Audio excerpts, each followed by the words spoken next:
तो ये कहानी है एक ऐसे यूनिवर्स की जहाँ गॉड्स, डीमन और इंसान एक ही जमीन पर रहा करते थे। पर जैसा कि हम जानते हैं कि डीमंस कभी भी इंसानों के दोस्त नहीं होते, इसलिए इंसानों की हिफाजत करने के लिए गॉड्स ने खुद ही इस किंगडम में रहने का फैसला किया ताकि वो इंसानों की हिफाजत कर सके। एक गॉड बनना कोई आसान काम नहीं, इसके लिए इंसानों को अपने अंदर की ताकत को पहचान कर एक बहुत ही ज्यादा पेनफुल कल्टीवेशन प्रोसेस से गुजरना पड़ता है, जो कि हर कोई बर्दाश्त नहीं कर सकता। ये जर्नी है हमारे हीरो किंग यू की, जिसने हर तरह के दर्द को बर्दाश्त करके यूनिवर्स क्रिएटर का टाइटल हासिल किया। ये कहानी उस दिन से शुरू हुई जब किंग सिर्फ 4 साल का अपने फादर के साथ हंसी खुशी अपनी जिंदगी गुजार रहा था। अचानक वहाँ 9 एल्डर्स आ जाते हैं जो कि किंग डाई को बताते हैं कि आपके बेटे का डेंडेरियन खराब है, वो कभी भी इंटरनल टेक्निक्स की प्रैक्टिस नहीं कर पाएगा। ये बात सुनकर तो किंग डाई काफी ज्यादा परेशान हो गए थे, क्योंकि वो जानते थे कि यहाँ पर मौजूद सारे लोग इंटरनल टेक्निक का इस्तेमाल करके खुद के कल्टीवेशन को बढ़ाते हैं। लेकिन अगर किंग का डेंडेरियन खराब है तो इसका मतलब वो कभी भी इंटरनल टेक्निक की प्रैक्टिस नहीं कर पाएगा, जिसकी वजह से वो कभी भी फ्यूचर में एक अच्छा राजा नहीं बन सकता। हाँ दोस्तों, किंग एक प्रिंस है जबकि किंग डायनेस्टी का राजा। उस दिन के बाद किंग अपने बेटे को लेकर काफी सारे कल्टीवेटर्स के पास गया, लेकिन उसे कहीं से भी कोई उम्मीद नहीं मिलती, जिसकी वजह से वो आखिरकार बहुत ज्यादा निराश हो जाता है। अब वो समझ गया था कि मेरा बेटा दूसरों लोगों की तरह नहीं बल्कि वो एक आम इंसान है, जिसकी वजह से मुझे ही उसकी हिफाजत करनी होगी। ये सारी बातें जानने के बाद किंग अपने बेटे को खुद से दूर cloud based set villa mountain पर छोड़ आता है, ताकि उसका कभी भी कोई एनिमी ना पहुंच सके और वो हमेशा अपनी जिंदगी शांति के साथ गुजार सके। लेकिन वो जगह किंग के लिए किसी कैद खाने से कम नहीं थी, क्योंकि वो पूरे साल में सिर्फ एक बार ही अपनी फैमिली से मिल पाता था। ये बात उसे काफी ज्यादा तकलीफ देती थी। हद तो तब होगी जब पूरे 1 साल इंतजार करने के बाद आखिरकार वो दिन आ गया जब किंग का फादर उससे मिलने के लिए आने वाला था। ये सोच कर तो वो पूरे विला में खुशी से इधर उधर कूद रहा था। तभी उसके ग्रैंडफादर उससे सवाल करते हैं कि किंग आज तुम इतने जरा खुश क्यों दिखाई दे रहे हो। इस पर किंग अपने ग्रैंडफादर को बताता है कि आज फादर मुझसे पूरे 1 साल बाद मिलने के लिए आने वाले हैं। ये बात सोचकर मैं काफी ज्यादा खुश हूँ। उसके ग्रैंडपा मुस्कुराते हुए कहते हैं कि मैं भी तुम्हारे लिए गिफ्ट लाया हूँ, जिसे देखकर मुझे पूरा यकीन है कि तुम्हारी खुशी का ठिकाना नहीं रहेगा। वो ये कहती है अपने पास से एक बार निकालकर किंग को दे देते हैं, जिसे पाकर किंग तो वाकई में बहुत ज्यादा खुश हो गया था, क्योंकि वो बचपन से यहाँ पर अकेला था और उसे एक दोस्त की जरूरत थी, जो कि आज पूरी हो चुकी है। और इसलिए किंग खुश होता है उस बर्ड का नाम सेबल रख देता है, जो कि उसका आज से एक नया दोस्त होगा। और अभी भी उसकी सबसे बड़ी खुशी तो उसके अपने फादर से मुलाकात है, इसलिए वो भागता हुआ एक माउंटेन पर चला जाता है ताकि वो ब्रिज से आता हुआ अपने फादर को दूर से ही देख सके। जहाँ सेबल के साथ इंतजार करते करते अब सुबह से शाम हो जाती है, लेकिन उसके फादर वहाँ पर नहीं आते। ये बात उसे काफी ज्यादा परेशान कर देती है। वो कहता है कि आज पूरा 1 साल गुजर गया, लेकिन फादर मुझसे फिर भी मिलने नहीं आ पाया। इसका मतलब मुझे 2 साल और इंतजार करना पड़ेगा। वो इस बात को सोच कर काफी ज्यादा दुखी हो गया था, लेकिन अगले दिन वो अपने नए दोस्त के साथ खेलने के लिए जंगल आ जाता है, क्योंकि वो सेबल को उड़ना सिखा रहा था। सेबल के लिए तो ये करना वाकई में काफी ज्यादा मुश्किल था, क्योंकि अभी तक उसके पंख बहुत ज्यादा छोटे थे। लेकिन तभी अचानक इन लोगों को किसी की आवाज सुनाई देती है, जिसे सुनते ही किंग फौरन से उस तरफ बढ़ना शुरू कर देता है। वो समझ गया था कि वहाँ जरूर कोई मुश्किल में है। जहाँ पहुँचते ही वो देखता है कि 2 बच्चों को एक ट्री वुल्फ खाने की कोशिश कर रहा था। उस डीमन वुल्फ को यूं बच्चों का शिकार करता हुआ देखकर किंग बिना कुछ सोचे समझे फौरन से उस डीमन वुल्फ पर हमला कर देता है, जिसे टकराकर उसे दूर भगा दिया था।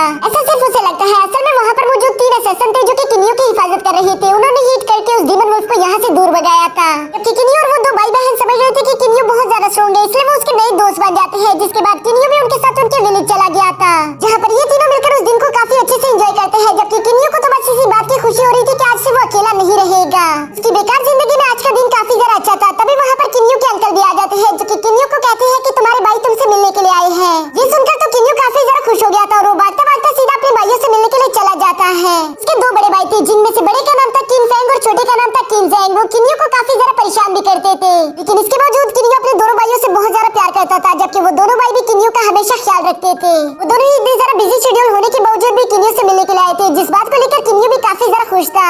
यहाँ वो दोनों किंग को बताते हैं कि असल में फादर डीमंस के साथ फाइट करने में काफी ज्यादा मसरूफ है, जबकि हम भी अपने फादर की मदद कर रहे हैं।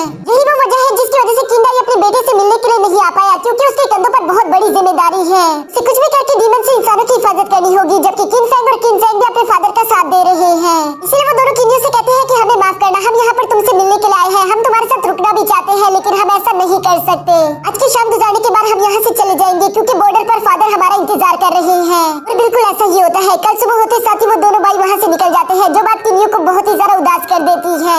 आज के दिन अंदर से पूरी तरीके से टूट चुका था। उसे लगता है कि शायद फादर को उसकी अब जरा से भी परवाह नहीं, क्योंकि वो जानता था कि उसके मेंडेरियन ब्लॉक है और वो इंटरनल टेक्निक की प्रैक्टिस नहीं कर सकता, जिसकी वजह से उसके फादर को लगता है कि वो बिल्कुल बेकार है। लेकिन ये बात सच है, और वो ये बात जानता भी था कि ना तो मेरे पास इतना सारा ज्ञान है और ना तो इतनी सारा ताकत कि मैं किसी तलवार को अच्छे से इस्तेमाल कर सकूं। और अगर ये सब नहीं तो पापा मुझे अपने पास क्यों रखेंगे।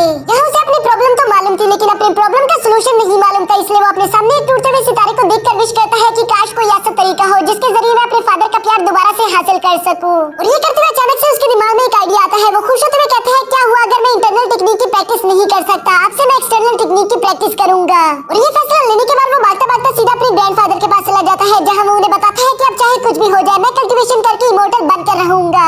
ये बात सुनकर पहले तो उसके ग्रैंडफादर काफी ज्यादा हैरान हो गए थे। वो उसे याद दिलाते हैं कि क्या तुम भूल गए कि तुम्हारे डेंटेरियन ब्लॉक्स है, तुम ये नहीं कर सकते। लेकिन किन्यू ने बताता है कि मैं एक्सटर्नल टेक्निक की प्रैक्टिस करूंगा जिसमें मेंडेरियन की कोई जरूरत नहीं होती, क्योंकि मेंडेरियन का काम होता है इंटरनल एनर्जी को स्टोर करना, जबकि मैं एनर्जी को अपने बाकी के बॉडी पार्ट्स में एब्जॉर्ब करने की कोशिश करूंगा। मेंडेरियंस के इसमें कोई लेना देना नहीं। ये सुनकर उसके ग्रैंडफादर कहते हैं कि हाँ तुम बिल्कुल ठीक कह रही हो, लेकिन क्या तुम जानते हो कि इंटरनल टेक्निक को प्रैक्टिस करना थोड़ा आसान है, जबकि एक्सटर्नल टेक्निक को प्रैक्टिस करना बिल्कुल इम्पॉसिबल जैसा है। और तुम तो इमोर्टल बनने की बात कर रही हो, जबकि तुम जानते हो कि इमोर्टल बनने के लिए तुम्हें 3 स्टेजेस को पार करना होगा। हर स्टेज को पार करना कोई ज्यादा मुश्किल काम नहीं, क्योंकि उसमें सिर्फ कड़ी मेहनत की जरूरत पड़ेगी, जिसे यकीनन तुम कर भी लोगे क्योंकि तुम बहुत ज्यादा मेहनती हो। मसला तो तुम्हारे लिए सेकंड स्टेज को पार करना होगा, जिसे अब तक सिर्फ कुछ हजार लोग ही पार कर पाए हैं। और अगर मानो तुमने वो कर भी लिया तब तुम इमोर्टल लेवल पर पहुंच जाओगे, लेकिन इमोर्टल लेवल को आज तक सिर्फ 3 ही लोग इस दुनिया में पार कर पाए हैं, जिसमें से तुम्हारा एक अंकल फ्रेंड यूजी भी है। ये सारी इंफॉर्मेशन उसने किन्यू को तो दे दी थी, लेकिन साथ ही साथ वो यहाँ पर किन्यू को डिमोटिवेट नहीं करना चाहता था, इसलिए वो किन्यू को कहता है कि मैं जानता हूँ कि तुम कर सकते हो। वैसे भी कोशिश करने वालों की हार नहीं होती। अगर तुम्हारा इरादा पक्का है तो तुम एक दिन इमोर्टल बनकर अपने फादर के बहुत ज्यादा काम आ सकते हो। ये सुनकर तो किन्यू बहुत ज्यादा खुश हो गया था और इसलिए वो फैसला करता है कि अब चाहे जो भी हो जाए मैं हर हाल में एक इमोर्टल बनकर दिखाऊंगा। इसके बाद नेक्स्ट डे किन्यू का ग्रैंडफादर किंडाई को लेटर भिजवा देता है ताकि वो किन्यू के लिए कुछ मास्टर को यहाँ पर भेज सके जो कि उसकी ट्रेनिंग में मदद कर पाएंगे। वो लेटर मिलने के बाद किंडाई को यकीन नहीं था कि उसका बेटा ऐसा कर सकता है, लेकिन इसके बावजूद भी वो अपने बेटे को निराश नहीं करना चाहता था, जिसकी वजह से वो अपने किंगडम में से 10 बेहतरीन मास्टर को किन्यू की मदद करने के लिए भेज देते हैं। लेकिन किन्यू अपने सामने इस तरह से 10 मास्टर्स को एक साथ देखकर काफी ज्यादा उलझ गया था। उसे समझ नहीं आ रहा था कि आखिर मुझे किस मास्टर से ट्रेनिंग लेनी चाहिए, क्योंकि वो 10 के 10 मास्टर से एक वक्त पर नहीं सीख सकता। यहाँ किन्यू को इतना जरा उलझा हुआ देखकर उसके ग्रैंडफादर कहते हैं मैं ये तुम्हारे लिए आसान कर देता हूँ। वो उन सारे 10 के 10 मास्टर से कहते हैं कि आप लोग थोड़ा सा अपने आर्ट्स का नमूना दिखा दीजिए, जिसकी वजह से किन्यू को सिलेक्शन करने में आसानी हो जाएगी। और वहाँ पर मौजूद सारे मास्टर बिल्कुल ऐसे ही करना शुरू कर देते हैं। उन सब लोगों के आर्ट्स टेक्निक देखने के बाद किन्यू वहाँ पर मौजूद मास्टर ली को चूज कर लेता है, क्योंकि वो बहुत ही ज्यादा शांत दिखाई दे रहे थे। पता नहीं क्यों पर किन्यू को ऐसा महसूस हुआ कि शायद मुझे मास्टर ली को ही चूज करना चाहिए, क्योंकि वो इन सब में से ज्यादा बेहतरीन है। यहाँ किन्यू ने तो अपने लिए मास्टर चूज कर लिया था, साथ ही साथ उसके ग्रैंडफादर उसे एक ट्रेजरी बॉक्स भी देते हैं जिसमें बहुत तरह के स्क्रोल पड़े हैं, जिससे ये सीखा जा सकता है कि कैसे आप अपने मेंडेरियन को अनब्लॉक कर सकते हैं। किन्यू उन स्क्रोल्स को पाकर काफी ज्यादा खुश था, जिनकी मदद से वो बैठकर कल्टीवेशन भी करता है, लेकिन वो चाहे जितनी मर्जी कोशिश कर लेता वो कभी भी अपने मेंडेरियन में एनर्जी को स्टोर नहीं कर पा रहा था। उसे पूरी रात कल्टीवेशन करने के बावजूद भी सिर्फ नाकामी का सामना करना पड़ता है। नेक्स्ट डे हम देखते हैं कि किन्यू अपने मास्टर से ट्रेनिंग लेने के लिए बड़ी तेजी के साथ ग्राउंड की तरफ भागता हुआ जा रहा था। काफी सीढ़ियां चढ़ने के बाद आखिरकार जब वो ग्राउंड तक पहुंचता है तो वो देखता है कि वो कुछ मिनट लेट हो चुका था, जिसकी वजह से उसके मास्टर काफी ज्यादा गुस्सा हो गए थे और वो उसे पनिशमेंट के तौर पर पूरे विले का राउंड लगाने के लिए कहते हैं। विला काफी ज्यादा बड़ा था, लेकिन इसके बावजूद भी किन्यू हार नहीं मानता, बल्कि वो लगातार भागता भागता आखिरकार उस राउंड को कंप्लीट कर ही लेता है। अभी इससे पहले कि किन्यू इतना ज्यादा भागने के बाद थोड़ा सा भी आराम कर पाता, तभी मास्टर ली उसके सामने आ जाते हैं, जो कि उसे कहते हैं कि चलो दोबारा से मुझे ग्राउंड में मिलो। ये सुनने के बाद तो किन्यू की अब हालत बहुत ज्यादा खराब हो चुकी थी, क्योंकि वो जानता था कि ग्राउंड यहाँ से काफी ज्यादा दूर है, लेकिन इसके बावजूद भी वो दोबारा से भागना शुरू कर देता है। असल में उसके साथ ये सब सिर्फ उसे परेशान करने के लिए नहीं कर रहे थे, बल्कि वो जानते थे कि किन्यू काफी ज्यादा स्लो है, वो बस उसकी स्पीड को बढ़ाना चाहते थे। अब इसी तरह करते करते पूरा 1 महीना गुजर जाता है, जहाँ किन्यू की हालत काफी ज्यादा खराब दिखाई दे रही थी, लेकिन उसके मास्टर उसे कहते हैं कि ये तो बस सिर्फ शुरुआत है। मेरी मार्शल आर्ट टेक्निक का नाम ही एक्सट्रीम ट्रेनिंग है, जिसकी मदद से हम अपनी बॉडी से एक्सट्रीम लेवल तक ट्रेनिंग करवाते हैं और इसी वजह से हमारी बॉडी काफी ज्यादा मजबूत हो जाती है। लेकिन अगर तुम चाहो तो तुम अभी भी हार मान सकती हो, तुम बस बोल दो मैं यहाँ से चला जाऊंगा। लेकिन किन्यू अपने फादर के बारे में सोचकर साफ साफ इनकार कर देता है। वो कहता है कि चाहे कुछ भी हो जाए मुझे हर हाल में इमोर्टल बनकर दिखाना है। और ये कहने के बाद वो उस ट्रेनिंग को और भी ज्यादा शिद्दत के साथ शुरू कर देता है। मास्टर भी उसकी ये लगाव देखकर काफी ज्यादा इंप्रेस हो गए थे, लेकिन वो ये बात कभी भी किन्यू को नहीं बताते, बस वो उसके सामने हमेशा स्ट्रिक्ट होने का दिखावा करते रहते थे, जबकि अंदर ही अंदर वो उसके लिए काफी ज्यादा अच्छा फील करते थे। वो अगले 1 साल तक लगातार किन्यू को हार्ड से हार्ड ट्रेनिंग करवाते हैं, जिसमें उसके माइंड ट्रेनिंग, हैंड ट्रेनिंग और बहुत सारे फिजिकल ट्रेनिंग करवाए जाते हैं। इन ट्रेनिंग्स को करने की वजह से किन्यू अपने फिजिकल बैरियर्स को ब्रेक थ्रू कर पा रहा था। वो अब पहले से काफी ज्यादा स्ट्रॉन्ग और फास्ट हो चुका था। ये बात किन्यू को भी धीरे धीरे अच्छे से महसूस हो रही थी, लेकिन अब ऐसा करते करते पूरा साल कंप्लीट हो जाता है, यानी कि मास्टर ली के जाने का वक्त आ चुका था। किन्यू वहाँ से मास्टर ली को जाता हुआ देखकर काफी ज्यादा निराश हो गया था, लेकिन मास्टर ली उसे समझाते हुए कहते हैं कि मेरा काम तो सिर्फ तुम्हें रास्ता दिखा रहा, जो कि मैंने तुम्हें दिखा भी दिया है। अब तुम्हारा फर्ज बनता है कि तुम उस रास्ते पर चलते हुए खुद को ज्यादा से ज्यादा स्ट्रॉन्ग करो। मास्टर ली की ये सारी बातें सुनने के बाद किन्यू काफी ज्यादा इमोशनल होकर अपने मास्टर को गुड बाय कहते साथ ही साथ कहता है कि मास्टर मैं कभी भी आपका सर शर्म से झुकने नहीं दूंगा, यानी कि उसने सर से सर ट्रेनिंग का फैसला कर लिया था। ये सुनकर उसके मास्टर काफी ज्यादा खुश हो गए थे और वो सीधा किन्यू के फादर के पास आ जाते हैं।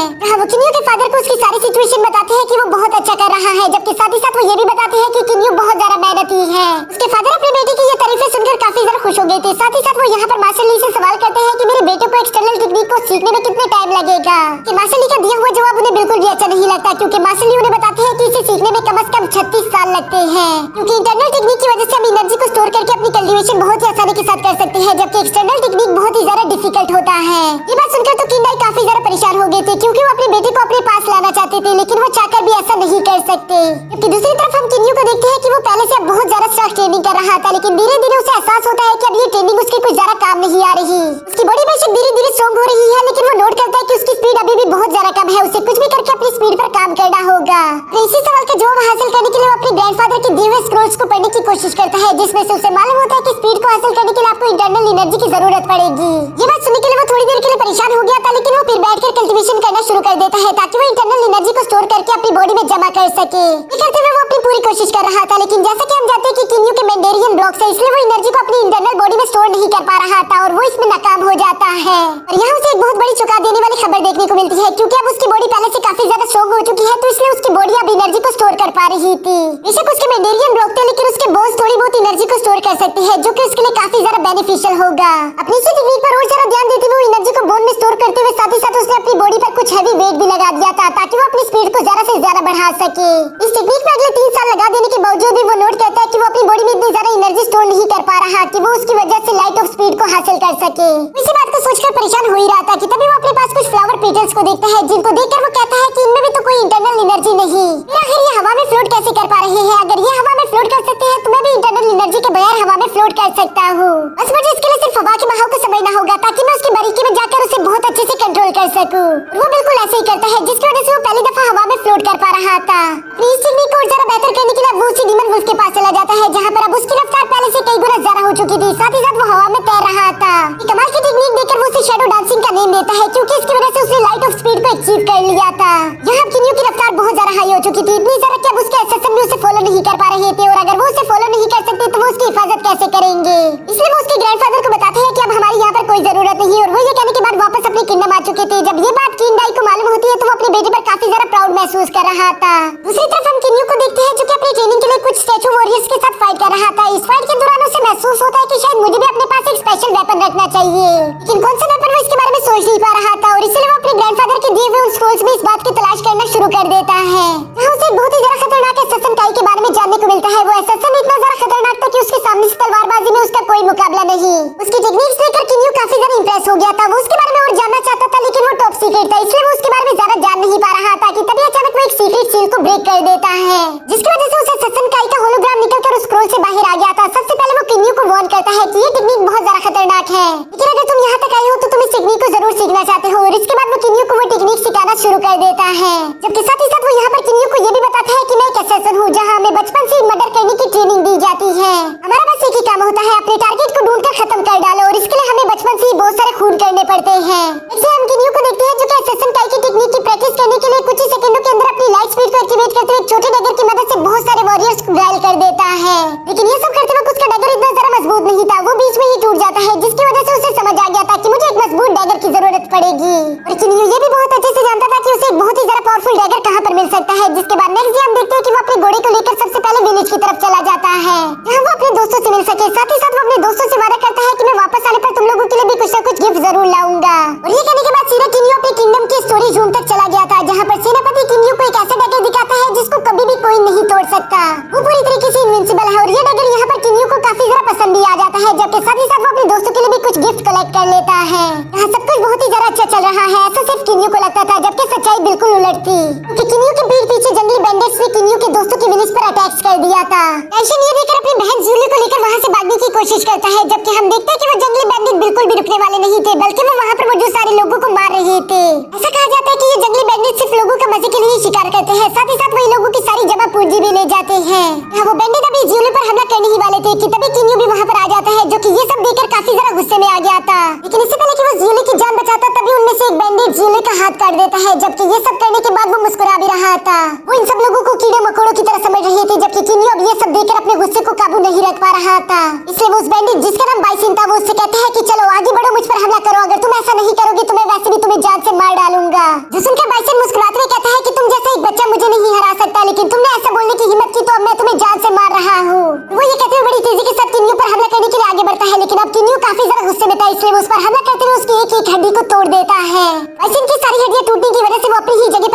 जाता है, जबकि बाकी के लोग ये सब देखकर वहाँ से भाग जाते हैं। टाइसन को ये देखकर काफी ज्यादा गुस्सा रहा था। वो किन्यू से कहता है कि आखिर तुम इन लोगों को यूं जिंदा भागने कैसे दे सकते हो, जिस पर किन्यू बहुत ज्यादा निराश होते हुए कहता है कि सारे बुरे लोगों को मारकर हम बुराई खत्म नहीं कर सकते, बल्कि हमें प्यार का इस्तेमाल करना होगा।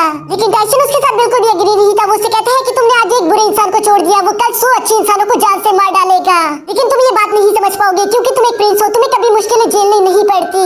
साथ हम उसी दिन की रात का सीन देखते हैं जहाँ किन्यू टाइसन से कह रहा था कि चलो जूली को लेकर मेरे साथ मेरे विला चलो। उसका जख्म बहुत ज्यादा खराब हो चुका है, हमें जल्द से जल्द उसका इलाज करना होगा, नहीं तो वो जान से मारी जाएगी। लेकिन इससे पहले कि ये लोग वहाँ से निकल पाते तभी हम देखते कि वो बैंडिट्स वहाँ पर दोबारा से आ गए थे। साथ ही साथ इस बार उनका लीडर वो भी आ गया था। वो अपने सामने किन्यू को देखकर कहता है कि तुमने बहुत बड़ी गलती कर दी, तुमने मेरे एक साथी को मार दिया, अब उसकी वजह से ये सारे के सारे विलेज मारे जाएंगे। मैं इनमें से किसी भी विलेजर पर रहम नहीं दिखाने वाला। साथ ही साथ वो कहता है कि मैं इस विलेज को जलाकर राख कर दूंगा, और वो ये कहते साथ ही विलेज में आग लगाना शुरू कर देता है। किन्यू अब अपने सामने का नजारा देखकर अपनी गलती समझ गया था, इसलिए वो टाइसन से कहता है कि तुमने बिल्कुल ठीक कहा, अगर 100 लोग बुरे हैं तो 100 के 100 को मार देना चाहिए, रहम करने की कोई जरूरत नहीं। ये बात सुनकर किंग वू को काफी ज्यादा गुस्सा आ रहा था, लेकिन इसके बावजूद भी वो कहता है पहले मैं विलेजर को मारूंगा और उसके बाद तुम्हें। जो कहते साथ ही उसने अपने सारे के सारे आदमियों को विलेजर्स को मारने का हुक्म दे दिया था, जबकि साथ ही साथ वो खुद किन्यू के साथ फाइट करना शुरू कर देता है। यहाँ किन्यू अपनी पूरी ताकत लगाते हुए किंग वू को मारने की कोशिश कर रहा था, लेकिन उसका कोई भी अटैक किंग वू पर असर नहीं कर रहा था। ये देखकर किन्यू समझ जाता है कि किंग वू की बॉडी बहुत ज्यादा स्ट्रांग है, मुझे कुछ ना कुछ और सोचना होगा। लेकिन अभी किलो से बाकी के विलेजर्स को भी बचाना होगा, इसलिए वो अपनी शैडो डांसिंग स्पीड टेक्निक को एक्टिवेट करते हुए बाकी के विलेजर्स को बचाने के लिए उन बैंडिट्स को मारना शुरू कर देता है। ये देखकर किंग वू को काफी ज्यादा गुस्सा आ रहा था, इसलिए इस बार वो अपने ब्लेड का इस्तेमाल करते हुए किंग वू को मारने की कोशिश करता है, लेकिन किंग वू की रफ्तार काफी ज्यादा हाई थी। वो पहले तो अपनी स्पीड का इस्तेमाल करते हुए खुद को उस ब्लेड से बचाने की कोशिश करता है, लेकिन अब उस बैंडिट किंग को बहुत ज्यादा गुस्सा आ गया था, इसलिए वो खुद अपनी फुल पावर्स को एक्टिवेट करते हुए अपनी घोड़े से उतरकर किंग वू पर हमला करना शुरू कर देता है। किंग वू ये देखकर काफी ज्यादा हैरान था कि इतनी बड़ी बॉडी होने के बावजूद भी उसकी स्पीड इतनी ज्यादा हाई कैसे है, क्योंकि किंग वू अपनी फुल स्पीड का इस्तेमाल करने के बावजूद भी उसके अटैक्स को डॉज नहीं कर पा रहा था, और इसलिए किंग वू उसे काफी बुरी तरीके से घायल कर देता है। यहाँ किंग वू की ऐसी हालत देखकर वहाँ पर मौजूद सारे विलेजर्स काफी ज्यादा परेशान हो गए थे, जबकि किंग वू खुद भी बहुत ही बुरी तरीके से डैमेज हो गया था। लेकिन तभी अचानक वो मौका पाकर असैसिन काई की उस सीक्रेट टेक्निक का इस्तेमाल करते हुए अपनी छुपी हुई डैगर को निकालकर बड़ी तेजी से किंग वू का गला काट देता है, जिसकी वजह से बैंडिट किंग जान से मारा गया था। किंग वू अपने सामने का नजारा देखकर आखिरकार समझ गया था कि मुझे अपने तरीके बदलने होंगे, यानी कि वो अब खुद को बेरहम कातिल हत्यारा बनाने की इरादा बना चुका है। और इसके बाद हमें 10 साल बाद का सीन दिखाया जाता है, जहाँ किंग वू पहले से बहुत ज्यादा बड़ा और हैंडसम हो चुका था, जबकि साथ ही साथ हम सेबल को भी देखते हैं जो कि अब पहले से बहुत ज्यादा बड़ा और स्ट्रॉन्ग हो चुका था। ये दोनों काफी लंबे अरसे के बाद कल्टीवेशन करके वापस अपने ग्रैंडफादर से मिलने के लिए विला जा रहे थे। विला में ग्रैंडफादर किंग वू को काफी अरसे बाद देखकर काफी ज्यादा खुश दिखाई दे रहे थे। साथ ही साथ वो किंग वू से कहते हैं कि प्लीज लेट मत हो जाना, तुम जानते हो कि मैं किस बारे में बात कर रहा हूँ, तुम्हारे 18 बर्थडे पर तुम्हारे पापा ने एक सेरेमनी रखी है, वहाँ तुमसे मिलने के लिए बहुत बड़े बड़े लोग आएंगे, और मैं चाहता हूँ कि तुम वहाँ वक्त पर पहुँच जाओ, इससे पहले कि तुम हमारी नाक कटवा दो। जिस पर किंग वू अपने ग्रैंडफादर से कहता है कि आपको फिक्र करने की कोई जरूरत नहीं, मैं वहाँ वक्त पर पहुँच जाऊंगा। यहाँ ये दोनों आपस में इसी तरह से बातें कर रहे थे कि तभी वहाँ पर जूली भी किंग वू से मिलने के लिए आ जाती है, क्योंकि किंग वू बहुत ही वक्त से अपने घर वापस नहीं आया था। यहाँ साथ ही साथ हम देखते हैं कि जूली अब 16 साल की एक बहुत ही ज्यादा खूबसूरत लड़की बन चुकी है, जबकि किंग वू उसे वहाँ पर देखकर काफी ज्यादा खुश हो गया था, इसलिए वो उसे वेलकम करते हुए बहुत ही ज्यादा खुश होकर उसके साथ बातें करता है। जबकि दूसरी तरफ हमें चू डायनेस्टी का सीन दिखाया जाता है। यहाँ हम चू डायनेस्टी के किंग जेंग को देखते हैं, जो कि अपने सपने में किंग डाई को देख रहा था। किंग डाई को अपने सपने में इतने ज्यादा डरावने रूप में देखकर वो काफी ज्यादा घबरा गया था, इसलिए वो अपने सेनापति से कहता है कि जाकर पता लगाओ कि किंग डाई आखिर क्या प्लानिंग कर रहा है, क्योंकि असल में उसे काफी ज्यादा डर लग रहा था कि किंग डाई आखिर मेरी चू डायनेस्टी के खिलाफ कोई प्लानिंग तो नहीं कर रहा। उसका ये हुक्म सुनकर उसके सर्वेंट कहता है जैसा आपका हुक्म, और उसके बाद वो इंफॉर्मेशन लेने के लिए वहाँ से चला जाता है। जिसके बाद दूर कहीं हम एक ईवल कल्टीवेटर को देखते हैं, और इस ईवल कल्टीवेटर के सामने स्काईनेट ऑर्गेनाइजेशन का एक सिल्वर मास्क असैसिन भी खड़ा हुआ था, जिसका नाम मीटियोर है। मीटियोर को अपने सामने देखकर वो ईवल कल्टीवेटर मुस्कुराते हुए कहता है कि मुझे तो एक गोल्डन मास्क असैसिन भी नहीं हरा सकता, तो तुम कैसे हराओगे। जिस पर मीटियोर बिना कुछ बोले अपनी शैडो डांसिंग टेक्निक को एक्टिवेट करके उस पर हमला करना शुरू कर देता है। यहाँ इन दोनों के दरमियान ये जबरदस्त फाइट चल ही रही थी, जबकि दूसरी तरफ हमें किंग वू की एक सेरेमनी दिखाई जाती है, जहाँ किंग जेंग अपने फादर से कह रहा था कि किंग वू का अभी तक कुछ पता नहीं चला, हम नहीं जानते कि इस वक्त वो कहाँ पर है। साथ ही साथ वो अपने फादर को ये भी बताता है कि नॉर्थ गार्डियन किंग शेंगुआन यहाँ पर आ चुके हैं। ये सुनकर किंग डाई फौरन नॉर्थ किंग से मुलाकात करने के लिए चले जाते हैं, जबकि दूसरी तरफ हमें वही सिल्वर मास्क असैसिन दिखाया जाता है, जो कि उस ईवल कल्टीवेटर के साथ एक जबरदस्त फाइट कर रहा था। यहाँ उसकी ये पावर देखकर वो ईवल कल्टीवेटर बहुत ज्यादा हैरान हो गया था, क्योंकि उसे यकीन नहीं आता कि सच में ये कोई सिल्वर मास्क असैसिन ही है या फिर उससे ज्यादा हाई रैंक का असैसिन। लेकिन अब इस बात से कुछ खास फर्क नहीं पड़ता, क्योंकि वो ईवल कल्टीवेटर अपनी एक पावरफुल टेक्निक का इस्तेमाल करके अभी मीटियोर को मारने की कोशिश करता है, जिसके दौरान मीटियोर का मास्क हट गया था, और हम देख पाते हैं कि मीटियोर और कोई नहीं बल्कि किंग वू है, जिसने स्काईनेट ऑर्गेनाइजेशन को ज्वाइन कर लिया था ताकि वो सारे बुरे लोगों को ढूंढ कर मार सके। यहाँ किंग वू अपनी उसी स्पेशल टेक्निक का इस्तेमाल करता है, जिसमें उसने अपने हिडन डैगर का इस्तेमाल करके उस ईवल कल्टीवेटर का गला काट दिया था, और ये सब वो इतनी सफाई के के साथ कहता है कि उस इविल कल्टीवेटर को इसकी बनक भी नहीं लग पाती। अब यहाँ अपने टारगेट को मार देने के बाद किन्यू कहता है कि मैं ये सब करता हूँ ताकि मैं इस दुनिया से बुराई को मिटा सकूं, साथ ही साथ इससे मुझे अपनी प्रैक्टिस करने का मौका भी मिल जाता है। इसके बाद हम किंग डाई को देखते हैं जो कि नॉर्थ किंग शेंगुआन के साथ मीटिंग कर रहे थे। वो उससे अपना साथ देने के लिए कहते हैं ताकि वो चू डायनेस्टी पर कब्जा कर सके। किंग शेंगुआन भी इसके लिए एग्री हो जाता है, लेकिन दूसरी तरफ बाहर हम देखते हैं कि शाम हो गई थी, लेकिन किन्यू अभी भी अपनी एज सेरेमनी में नहीं आया था, जिसकी वजह से उसके भाई काफी ज्यादा परेशान हो जाते हैं। लेकिन इससे पहले कि वो लोग कुछ भी कर पाते तभी अचानक किन्यू वहाँ एक हीरो के एंट्री के साथ पहुंच जाता है, जिसे देखकर वहाँ पर पहले से मौजूद लोग खुशियां मनाना शुरू कर देते हैं। इस एज सेरेमनी के बाद हम देखते हैं कि किन्यू अपने फादर से माफी मांग रहा था क्योंकि आज के दिन उसे आने में काफी ज्यादा देर कर दी, लेकिन किंग डाई उसे कहती है कि इसकी अब कोई जरूरत नहीं क्योंकि तुम 18 साल के हो चुके हो, तो अब तुम जो भी करो मैं तुम्हें रोक नहीं सकता। साथ ही साथ वो किन्यू को अपने साथ एक सीक्रेट चैम्बर में भी ले जाते हैं, जहाँ वो किन्यू को कहते हैं कि अब वो वक्त आ चुका है जहाँ मैं तुम्हें सब कुछ सच सच बता दूंगा। वो किन्यू से कहती है कि मैं तुमसे मिलने के लिए मिस्टिक क्लाउड विला नहीं आ पाता था क्योंकि मैं तुम्हारे भाइयों के साथ यहाँ पर चू डायनेस्टी को हराने का प्लान कर रहा था। चू डायनेस्टी से मैं बहुत ज्यादा नफरत करता हूँ क्योंकि चू डायनेस्टी के किंग ज़ेंग ने हमें धोखा देकर हमारे यिन क्लैन को हरा दिया था। हम लोग तब से दर दर भटकते रहे और इसी वजह से हमने यिन क्लैन का नाम बदलकर किंग क्लैन रख लिया। साथ ही साथ वो किन्यू को ये भी बताते हैं कि तुम्हारी माँ का एक्सीडेंट नहीं हुआ था बल्कि चू डायनेस्टी ने हमले के दौरान उन्हें भी जिंदा जला दिया था। ये सुनकर तो किन्यू पूरी तरीके से टूट जाता है क्योंकि बचपन से ही वो अपने माँ के प्यार के लिए तरसता रहा था और ये सब चू डायनेस्टी के किंग ज़ेंग की वजह से हुआ। अब ये सुनकर तो उसका खून खोलने लगा था, इसलिए वो गुस्से में आकर कहता है कि अब चाहे जो भी हो जाए मैं चू डायनेस्टी के किंग ज़ेंग को मार डालूंगा। लेकिन किंग डाई उसे मना करते हुए कहते हैं कि तुम अपनी ट्रेनिंग पर ध्यान दो, हम खुद उसे संभाल लेंगे, तुम अभी तक इतने पावरफुल नहीं हुए कि तुम एक सेकंड स्टेज के कल्टीवेटर का मुकाबला कर सको।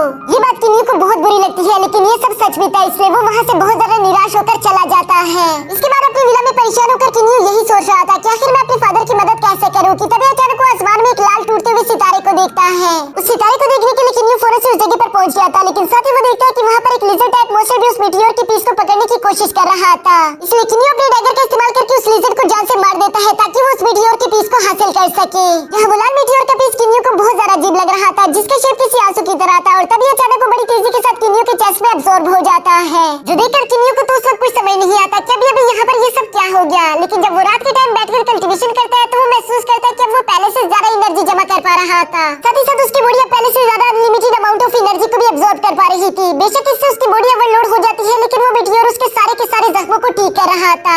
ये बात किन्यू को बहुत ज्यादा खुश कर देती है। वो अब जानता था कि मैं खुद की कल्टीवेशन करके सेकंड स्टेज को अचीव कर सकता हूँ, जिस वजह से वो प्रैक्टिस के लिए सेबल के साथ पहाड़ों की तरफ चला जाता है। यह रास्ते में किन्यू सेबल के साथ इस सफर को बहुत ज्यादा एंजॉय कर रहा था कि तभी अचानक वही पुराना लिजर्ड मॉन्स्टर इन दोनों पर दोबारा से हमला कर देता है। इस हमले के दौरान किन्यू खुद को बहुत ही ज्यादा मुश्किल से बचाकर उस लिजर्ड मॉन्स्टर के साथ फाइट करते हुए आखिरकार उसे पहाड़ों से नीचे गिरा देता है। साथ ही साथ यहाँ पर इन पहाड़ों के टूटने की वजह से किन्यू को वहाँ पर एक बहुत बड़ा रेड स्टोन भी मिल जाता है, जो कि किन्यू को बहुत ही ज्यादा हैवी लग रहा था। ये रेड स्टोन इतना ज्यादा पावरफुल था कि सेबल उसे अपने पंजों की मदद से तोड़ भी नहीं पा रहा था, इसलिए किन्यू फैसला करता है कि हम इस रेड स्टोन को वापस किंगडम तक लेकर जाएंगे। दूसरी तरफ हम चू डायनेस्टी को देखते हैं, जहाँ जासूसों ने किंग ज़ेंग को खबर भिजवा दी थी कि किंग डाई के पास 3000 सीक्रेट सोल्जर की एक आर्मी है। वो इनका इस्तेमाल करके चू डायनेस्टी पर हमला करने के सोच रहे हैं। साथ ही साथ यहाँ पर नॉर्थ किंग शेंगुआन का भी लेटर आ जाता है, जिसने किंग ज़ेंग को सब कुछ बता दिया था कि कैसे किंग डाई ने मुझे अपने साथ शामिल करने की कोशिश की और वो तुम पर हमला करने का प्लान कर रहा है। यहाँ इस लेटर की मदद से हमें एक बात तो साफ हो जाती है कि नॉर्थ किंग शेंगुआन हमेशा से किंग ज़ेंग का साथ दे रहे थे। इसके बाद सी शिफ्ट होकर किंग डायनेस्टी पर आ जाता है, जहाँ महल में हम देखते हैं कि बहुत सारे वेपन रिफाइनर उसी रेड स्टोन को देख रहे थे।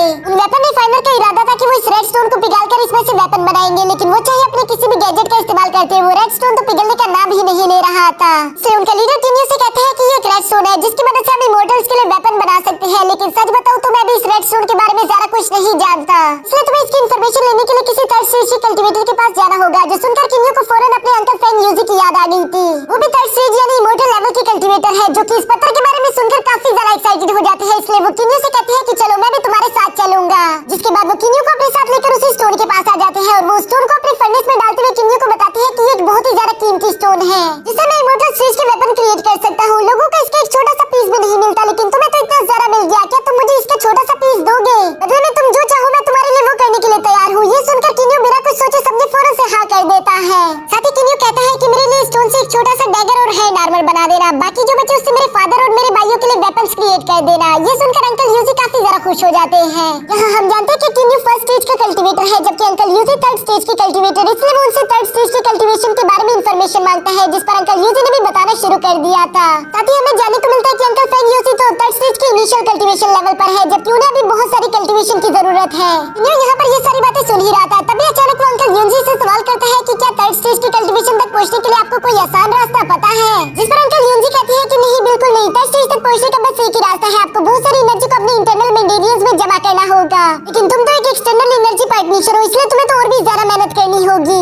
लेकिन साथ ही अंकल फेंग युनजी कहते हैं कि वैसे मैंने एक ऐसे कल्टीवेटर के बारे में सुना था जिसने थर्ड लेवल को अचीव किया था, वो भी कुछ सीक्रेट मेथड्स के जरिए से। उन स्पेशल मेथड्स को सीखने में इतना ज्यादा बेहतर हो चुका था कि उसने थर्ड स्टेज के बिल्कुल फाइनल लेवल को अचीव कर लिया था, वो भी बहुत ही ज्यादा कम वक्त में। लेकिन कुछ लोग इस बात से बिल्कुल भी खुश नहीं थे, इसलिए उन्होंने उस वॉरियर को रोकने की कोशिश की, जिस पर उस वॉरियर ने भी सिर्फ अपने एक पावरफुल अटैक से उन हजारों सोल्जर को वहीं पर मार दिया था। ऐसा करने की वजह से उसकी इंटरनल स्पिरिट काफी ज्यादा वीक हो गई थी। साथ ही उसी वक्त उसके फाइनल स्टेज का एग्जाम भी शुरू हो गया था। यहाँ वीक होने की वजह से वो अपने एग्जाम को पास नहीं कर पाया, वो बेचारा मारा गया। पर मरने से पहले ऐसा कहा जाता है कि उसने अपने सारे मेथड्स को 3 सीक्रेट डायग्राम में छुपा कर रख दिया था, ताकि जो भी उस डायग्राम को ढूंढ कर समझ ले तो उसकी इमोर्टल पावर्स को हासिल कर सके। अब किन्नी उन डायग्राम्स के बारे में सुनकर उनमें काफी ज्यादा इंटरेस्टेड हो गया था, जबकि दूसरी तरफ अंकल युनजी लगातार उस स्टोन को रिफाइन कर रहे थे ताकि वो किंडाई और उनके बेटों के लिए इससे वेपन बना सके। नेक्स्ट डे अंकल युनजी किंडाई को लेटर भी भिजवा देते हैं, जहां उन्होंने बताया था कि कैसे आपके बेटे किन्यू ने एक कीमती स्टोन ढूंढ निकाला है, जिससे मैं इस्तेमाल करके आप लोगों के लिए वेपन बना रहा हूँ। ये वेपन जितनी ज्यादा पावरफुल होगी कि आप इसे अपनी जंग में बहुत ही आसानी के साथ इस्तेमाल कर सकते हैं। ये सुनकर तो किंडाई बहुत ही ज्यादा खुश हो गया था। दूसरी तरफ किन्यू को हम देखते हैं जो कि लगातार बहुत ज्यादा प्रैक्टिस कर रहा था,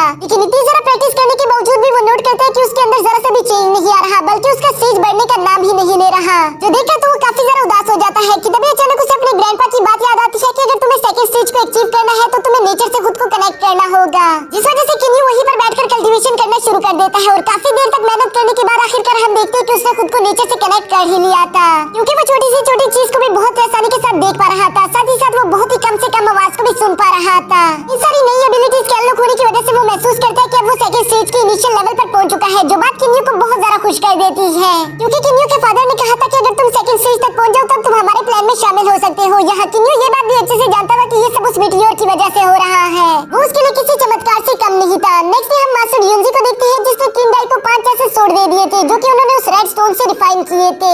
ये सोड इतनी ज्यादा पावरफुल थी कि इनके होते हुए किसी सेकंड स्टेज का कल्टीवेटर किसी थर्ड स्टेज के इनिशियल लेवल वाले कल्टीवेटर को बहुत ही आसानी के साथ हरा सकता है। ये जानकर तो किंडाई काफी ज्यादा खुश हो गई थी और इसलिए वो मास्टर युनजी का शुक्रिया अदा करते हैं, लेकिन मास्टर युनजी कहते हैं कि नहीं, मैंने तो कुछ भी खास नहीं किया, बल्कि इसका सारा का सारा क्रेडिट तो आपके बेटे किन्यू को जाता है। लेकिन पता नहीं आखिर वो यहाँ पर मौजूद क्यों नहीं। जिस पर वहाँ पर मौजूद एक सोल्जर बताता है कि किन्यू तो सुबह सुबह ही अपने रेड स्टोन से बने हुए वेपन्स को लेकर यहाँ से चला गया था और हम नहीं जानते कि वो कहाँ गया है। इसके साथ ही सीन शिफ्ट होकर किन्यू पर आ जाता है, जो कि स्काईनेट ऑर्गेनाइजेशन के ऑफिस आया हुआ था। वहाँ उसे गोल्डन मास्क असैसिन को मारने का टारगेट दिया जाता है, क्योंकि अब गोल्डन मास्क असैसिन बुरा बन चुका था। यहाँ हम जानते हैं कि किन्यू खुद एक सिल्वर मास्क असैसिन है। गोल्डन मास्क असैसिन तो काफी ज्यादा पावरफुल होता है, लेकिन इसके बावजूद भी किन्यू उस मिशन को एक्सेप्ट करके गोल्डन मास्क असैसिन को ढूंढने के लिए निकल जाता है। इसके बाद हम रात का एक सीन देखते हैं जहाँ मीटियोर ने उस गोल्डन मास्क असैसिन को ढूंढ लिया था। वो गोल्डन मास्क असैसिन वहाँ अपनी विला में बैठकर एक कॉस्मिक डायग्राम को पढ़ने की कोशिश कर रहा था। तभी अचानक वो भी वहाँ पर मीटियोर की एनर्जी को महसूस कर लेता है, जिस पर उसने अपने ब्रदर एंड सिस्टर को उसे मारने का हुक्म दे दिया था। यहाँ मीटियोर पहली दफा अपने रेड स्टोन से बनाए हुए उन ग्लव्स और डैगर को बाहर निकाल लेता है, जिसकी पावर बहुत ज्यादा थी। गोल्डन मास्क असैसिन ये महसूस कर लेता है, इसलिए वो फौरन अपने ब्रदर एंड सिस्टर को पीछे हटने के लिए कहता है, लेकिन इससे पहले कि वो लोग पीछे हट पाते तभी किन्यू अपने फास्ट मूव को एक्टिवेट करते हुए उन्हें जान से मार देता है।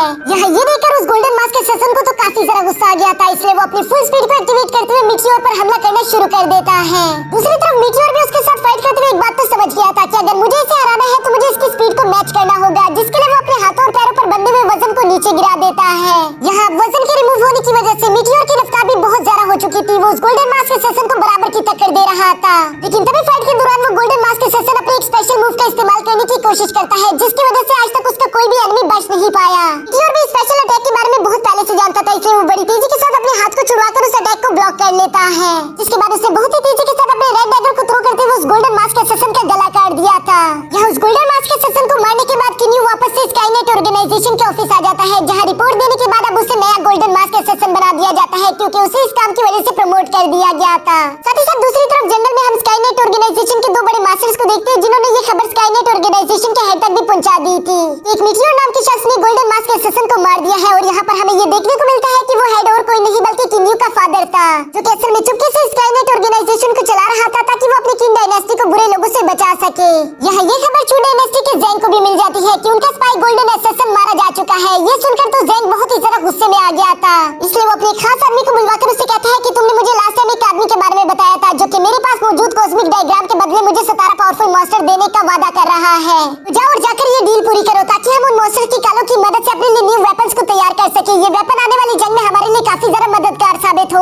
इसके बाद सीन शिफ्ट होकर किन्यू पर आ जाता है, जिसने गोल्डन मास्क के सेसम के साथ फाइट करने के दौरान काफी ज्यादा जख्म खाए हुए थे। वो खुद की कल्टीवेशन करते हुए इन सारे जख्मों को हील कर लेता है, जिसके बाद वो काफी ज्यादा हैरानी के साथ उसी कॉस्मिक डायग्राम को देख रहा था। वो इसे समझने की कोशिश करता है, लेकिन वो जान पाता है कि ये इंटरनल एनर्जी पर तो बेस्ड नहीं है। फिर आखिर ये है क्या और इसको मैं कैसे सीखूंगा, जिस पर सिबल उसे थोड़ा बहुत हिंट दे देता है। इस हिंट को मिलने के बाद हम देखते हैं कि किन्यू ने उसे अपनी एक्सटर्नल एनर्जी के साथ प्रैक्टिस करना शुरू कर दिया था। काफी देर तक उस डायग्राम की प्रैक्टिस करने के बाद आखिरकार वो उसके राज के बारे में समझ जाता है, यानी कि वो अब उसे पूरी तरीके से पढ़ पा रहा था। इसके बाद सुबह के वक्त किन्यू उस जगह से वापस अपने घर की तरफ रवाना हो जाता है, जबकि रास्ते में साथ ही साथ वो काफी ज्यादा खुश भी था, क्योंकि आज के दिन वो अपने फादर को बताने वाला था कि वो सेकंड स्टेज में पहुंच चुका है। लेकिन नीचे बाइशे टाउन में कुछ अलग ही चल रहा था, क्योंकि ये फैंग फाइट मास्टर के साथ उस डायग्राम की डील करने के लिए किंग डायनेस्टी के टेरिटरी में आ जाता है। यहाँ इन दोनों के हिसाब से डील काफी ज्यादा अच्छी चल रही थी, लेकिन तभी वहाँ पर किन्यू के ग्रैंडफादर अपने दो साथियों के साथ पहुंच जाते हैं, जो कि ये फैंग से कहते हैं कि हमारी टेरिटरी में आने की तुम्हारी हिम्मत कैसे हुई। और ये कहते साथी मास्टर लियन ने अपने साथियों को उन पर हमला करने का हुक्म दे दिया था। जो सुनते साथी वो दोनों साथी बड़ी तेजी के साथ जाकर सबसे पहले फैट मास्टर को जान से मार देते हैं। इसके बाद वो दोनों बड़ी तेजी के साथ आगे बढ़ते हुए ये फैंग के साथियों को भी बहुत ही तेजी के साथ मार रहे थे। और इससे पहले कि वो ये फैंग को जान से मार पाते, तभी अचानक वहाँ पर ये फैंग का फादर आ जाता है, जिसने आते साथ ही अपनी नीडल टेक्निक का इस्तेमाल करके लियन के एक वॉरियर को जान से मार दिया था। यहाँ मास्टर लियन 160 साल बाद ये किंग को देखकर गुस्से में कहते हैं कि तुमसे मिले काफी ज्यादा वक्त हो गया, आज मैं तुमसे अपनी बेटी का बदला जरूर लूंगा। क्योंकि दोस्तों आज से 160 साल पहले ये किंग ने मास्टर लियन की बेटी को जान से मार दिया था। इसके बाद मास्टर लियन और ये किंग दोनों एक दूसरे के साथ एक जबरदस्त फाइट लड़ना शुरू कर देते हैं, जिसमें ये दोनों एक दूसरे को बराबर की टक्कर देते हुए एक दूसरे को घायल कर रहे थे। यहाँ कुछ देर की फाइट के बाद ये किंग काफी बुरी तरीके से घायल हो गया था, और वो खुद को इस तरह से घायल देखकर कहता है कि बस बहुत हो गया, मुझे अपनी स्पेशल टेक्निक का इस्तेमाल करना ही होगा, जिसमें वो अपनी 1000 नीडल्स को एक साथ इस्तेमाल करके मास्टर लियन पर हमला कर देते हैं। मास्टर लियन उस अटैक से टकराने से पहले ही ये किंग पर एक जोरदार स्प्लैश अटैक कर देता है, जिससे वो फौरन ही अपनी जगह पर मारा गया था। दूसरी तरफ वो सारे के सारे नीडल मास्टर लियन को भी जाकर टकरा जाते हैं। इस वक्त से किन्यू भी वही पास से गुजर रहा था, जिसने अपने ग्रैंडफादर की एनर्जी वहाँ फाइट के दौरान महसूस कर ली थी, इसलिए वो बड़ी तेजी से उसी तरफ बढ़ना शुरू कर देता है। लेकिन उसे अपने ग्रैंडफादर तक पहुँचने में काफी ज्यादा देर हो जाती है, क्योंकि उसके पहुँचने से पहले उसके ग्रैंडफादर जान से मारे गए थे। वो अपने ग्रैंडफादर की डेड बॉडी अपने हाथों में देखकर दुख से टूट जाता है, लेकिन साथ ही साथ उसे काफी ज्यादा गुस्सा भी आ रहा था, इसलिए वो अपनी फुल स्पीड को एक्टिवेट करते हुए गुस्से में ये फैंग और उसके सारे साथियों को एक ही झटके में जान से मार देता है। इसके बाद किन्यू अपने ग्रैंडफादर की डेड बॉडी को उठाकर वापस अपने किंगडम लौट आता है। उसे अपने ग्रैंडफादर की यादें काफी ज्यादा सता रही थी, इसी गम के कारण वो पूरी तरीके से सदमे में चला जाता है, क्योंकि वो अपने ग्रैंडफादर से बहुत ज्यादा प्यार करता था। अब कुछ समय बाद हम किन्यू को देखते हैं, जो कि अपने ग्रैंडफादर को खोने की वजह से काफी ज्यादा दुखी था, लेकिन साथ ही साथ वो ये बात भी बहुत अच्छे से जानता था कि मुझे आगे बढ़ते रहना होगा। ग्रैंडपा कभी भी मुझे इस तरीके से नहीं देखना चाहते थे, मुझे उनके लिए एक इमॉर्टल लेवल तक पहुंचना ही होगा। ये सब सोचकर किन्यू दोबारा से उसी कॉस्मिक डायग्राम को प्रैक्टिस करना शुरू कर देता है, और काफी देर के प्रैक्टिस के बाद वो कहता है कि मैंने इसे अच्छी तरीके से समझ लिया, अब मुझे इसकी और जरूरत नहीं। इसलिए किन्यू उसे अपने किंगडम के ट्रेजरी रूम में रखने के लिए चला जाता है, जहाँ से वापसी के वक्त अचानक उसे अपने पीछे एक बॉक्स चमकता हुआ दिखाई दिया था। किन्यू उस बॉक्स को देखकर कहते हैं कि ये तो वही बॉक्स है जो मुझे फैंग के पास से मिला था, इसलिए वो उसे जाकर ओपन करता है, जिसके अंदर उसी तरह का एक कॉस्मिक डायग्राम पड़ा हुआ था। ये देखकर तो किन्यू बहुत ज्यादा खुश हो गया था। वो कहता है कि वाह, शायद आज तो मेरा लकी डे है, क्योंकि मुझे सेकंड कॉस्मिक डायग्राम भी मिल गया। उस कॉस्मिक डायग्राम को बॉक्स से बाहर निकालने के बावजूद भी किन्यू को ऐसा महसूस होता है कि शायद उस बॉक्स के अंदर कुछ और भी है, क्योंकि उसे अंदर से बहुत ज्यादा अजीब एनर्जी महसूस हो रही थी, जिसकी वजह से किन्यू उस बॉक्स को और भी ज्यादा अच्छे से चेक करना शुरू कर देता है। और थोड़ी देर की चेकिंग के बाद आखिरकार किन्यू को थर्ड डायग्राम भी मिल गई थी। ये देखकर तो किन्यू बहुत ज्यादा खुश हो गया था। वो कहता है कि मुझे तीनों कॉस्मिक डायग्राम्स मिल गए, इसका मतलब मैं उस सीक्रेट टेक्निक के बारे में जान पाऊंगा, जिसकी मदद से मैं खुद को इमॉर्टल लेवल तक पहुंचा सकता हूँ। साथ ही साथ यहाँ पर किन्यू खुश होते हुए कहता है कि शायद मुझे इसके बारे में बाकी सबको भी बताना चाहिए, और इसलिए वो भागता भागता सीधा अपने फादर की तरफ आ रहा था। लेकिन वो जैसे ही वहाँ सीक्रेट चैम्बर तक पहुँचता है, वो देखता है कि वहाँ पर पहले से बहुत सारे लोग मौजूद थे, इसलिए वो इस वक्त के लिए कुछ नहीं बताता, बल्कि खामोशी के साथ साइड पर खड़ा हो जाता है। इसके बाद किंगडम इन सब लोगों को बताता है कि मैंने सेकंड स्टेज को ऑलमोस्ट कंप्लीट कर लिया है, यानी कि मैं थर्ड लेवल के फर्स्ट स्टेज का एग्जाम देने वाला हूँ, जिसके लिए मुझे अपने किंगडम से दूर 4x9 रेवोल्यूशन एग्जाम के लिए जाना होगा, जहाँ मुझ पर हेवन की तरफ से बिजली गिरेगी। ये प्रोसेस काफी ज्यादा खतरनाक है, इसलिए मुझे अपना सारा की सारा ध्यान अपने एग्जाम को पास करने में लगाना होगा, जबकि मेरे पीठ पीछे मेरे बच्चे मेरे किंगडम की हिफाजत करेंगे। साथ ही मैं अपने साथ कुछ सिपाहियों को भी लेकर जाऊंगा, जो कि इस एग्जाम के दौरान मेरी हिफाजत करेंगे, क्योंकि अगर किसी ने मुझे बीच में डिस्टर्ब कर दिया तो इससे मेरी जान जा सकती है। ये सुनकर तो किन्यू अपने फादर के लिए काफी ज्यादा परेशान हो गया था, इसलिए वो अपने फादर से कहता है कि मैं भी आपके साथ आऊंगा, लेकिन उसका फादर साफ साफ मना कर देता है। वो कहता है कि अभी तक तो तुम सेकंड स्टेज तक भी नहीं पहुंचे, जबकि वहाँ पर मुझे रोकने के लिए चू डायनेस्टी के 2 थर्ड लेवल कल्टीवेटर्स आ सकते हैं, उनका मुकाबला करना तुम्हारे बस की बात नहीं। यहाँ अपने फादर की ये सारी बातें सुनकर हम देखते हैं कि किन्यू ने अपने सेकंड स्टेज की एक टेक्निक को परफॉर्म करना शुरू कर दिया था। इससे यहाँ पर मौजूद इन सब लोगों को मालूम हो जाता है कि किन्यू ने अपने सेकंड स्टेज को अचीव कर लिया है, जो कि वाकई में काफी ज्यादा बड़ी बात है, क्योंकि कोई भी एक्सटर्नल टेक्निक प्रैक्टिशनर ये इतनी आसानी से नहीं कर सकता। लेकिन इसके बावजूद भी किंडाई कहते हैं कि नहीं, मैंने कह दिया तो कह दिया, तुम किसी भी हाल में मेरे साथ नहीं आ सकते, क्योंकि मैं चाहकर भी अपने बेटे को यूं मुश्किल में नहीं डाल सकता। मैंने ऑलरेडी अपने लिए एक बॉडीगार्ड का बंदोबस्त कर लिया है।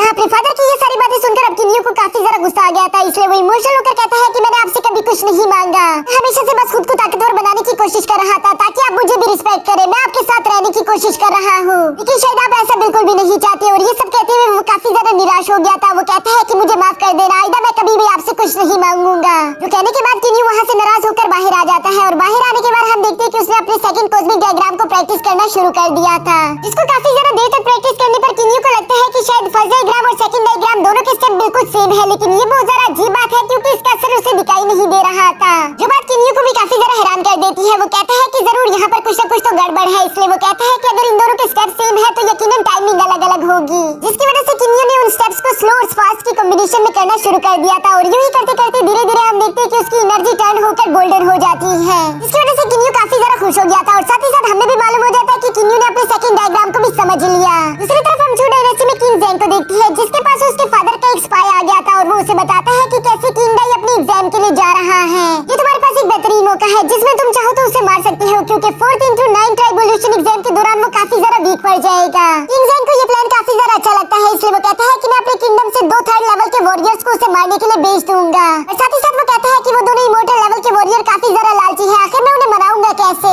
जिस पर वो स्पाई किंग ज़ेंग को एक एलेक्सर ऑफर करता है। वो उसे बताता है कि ये आपके फादर ने दिया था, वो कह रहे थे कि ये आप उनके साथ ट्रेड कर सकते हैं, बदले में वो आपकी मदद कर देंगे। किंग ज़ेंग बिल्कुल ऐसा ही करता है, वो सीधे जाकर उन दोनों इमोर्टल स्टेज के कल्टीवेटर्स के पास चला गया था, जो कि पहले तो किंग ज़ेंग की मदद करने से साफ साफ मना कर देते हैं। और जैसे किंग ज़ेंग उन्हें वो एलेक्सर ऑफर करता है, वो फौरन से हाँ कर देते हैं, जिसके बाद किंग ज़ेंग कहता है कि मैं तुम्हारे साथ अपने 4 वॉरियर्स भी भेजूंगा, जो कि किंग डाई को मारने में तुम लोगों की मदद करेंगे। यहाँ पर इन लोगों का ये जबरदस्त सा प्लान बन चुका था। जबकि दूसरी तरफ हम किन्यू को देखते हैं, जो कि लगातार प्रैक्टिस करते हुए 3rd डायग्राम को भी एक्सेस कर लेता है। इन सारे डायग्राम्स को समझने के बाद किन्यू कहता है कि मैंने सारे के सारे डायग्राम समझ लिए, लेकिन शायद अब भी ये मेरे किसी काम के नहीं, क्योंकि मेरे फादर तो वैसे भी मुझे नकारा समझते हैं, उनके हिसाब से मैं किसी काम का नहीं, जबकि मैंने अपनी ये सारी पावर्स और ये सारी की सारी मेहनत सिर्फ उन्हें इंप्रेस करने के लिए की थी। यहाँ पर किन्यू को तो काफी ज्यादा गुस्सा आ रहा था, और इसलिए वो ये सारा के सारा गुस्सा मीटियोर बनकर अपने दुश्मनों पर निकाल रहा था, यानी कि वो अपने रास्ते में आने वाले हर दुश्मन को यूं ही सफाई से मिटा रहा था। दूसरी तरफ स्काईनेट ऑर्गेनाइजेशन को मीटियोर के सारे स्किल्स के बारे में अच्छे से मालूम हो चुका था, इसलिए वहाँ की एक ऑफिसर मीटियोर से कहती है कि हमारे बॉस तुमसे मिलना चाहते हैं। तो सुनकर पहले तो मीटियोर को कुछ समझ नहीं आता कि आखिर वो मुझसे मिलना क्यों चाहते हैं, लेकिन इसके बावजूद भी मीटियोर उनसे मिलने के लिए नेक्स्ट डे पहुंच गया था,